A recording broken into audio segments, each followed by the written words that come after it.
L'idée de Mille et une histoires, c'est de montrer qu'on peut demander aux chercheurs de raconter. Et en fait, on s'est rendu compte que en demandant de raconter, il y avait vraiment beaucoup de choses qui se passaient, y compris pour les chercheurs qui refont un petit peu le point sur leur recherche. Et il y a beaucoup de partages qui se jouent. Alors 2018, c'est l'année du patrimoine culturel, année européenne. Et en fait, on a joué le jeu de ce patrimoine culturel en invitant des chercheurs qui travaillent dans le domaine de la culture, donc qui travaillent avec l'UNESCO par exemple, ou en archéologie pour comprendre nos cultures anciennes.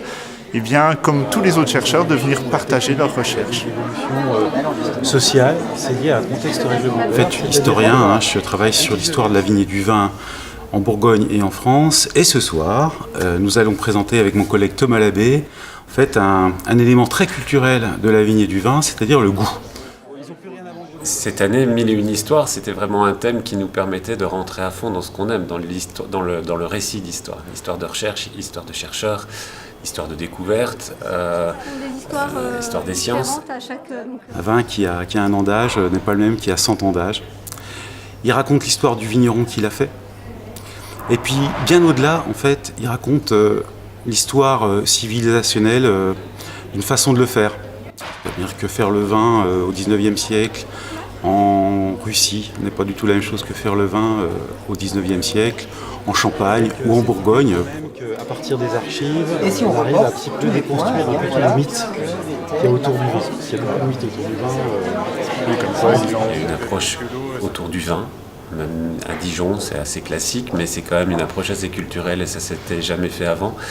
Et donc on a des archéologues, on a des historiens, on a aussi en partenariat avec des microbiologistes, tous des gens qui font des recherches sur le vin depuis l'époque gallo-romaine jusqu'à l'époque hyper contemporaine.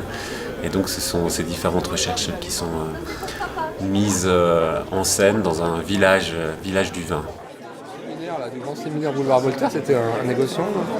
C'est pour ça qu'il y avait les cassissiers. Moi, personnellement, je vais parler plus spécifiquement des vins d'une bouteille trouvée dans l'abbaye de Saint-Vivant, dans une cave au moment de sa rénovation. Alors après une affaire rocambolesque, on a pu l'analyser et montrer qu'elle date probablement de la fin du XVIIIe siècle, début du XIXe siècle. Bon, le vin de Beaune, c'est le XIIe siècle. Là, on commence à avoir du vin de grande. Le vin est aussi un écran sur lequel se projettent beaucoup d'enjeux de société à toutes les époques, encore actuellement, sur les questions biologiques, écologiques, questions de préservation, questions de qualité, questions d'alimentation tout simplement, mais même aussi de distinction.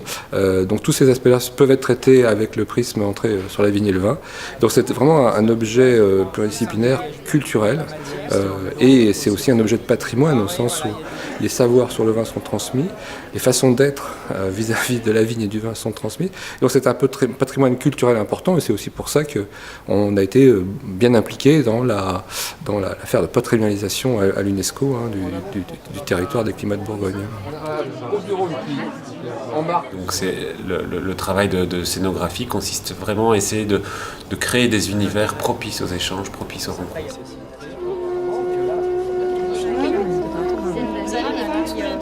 Moi, quand j'ai acheté le mien, j'ai filé sa mère. Vous le mettez cette fois de contaminer.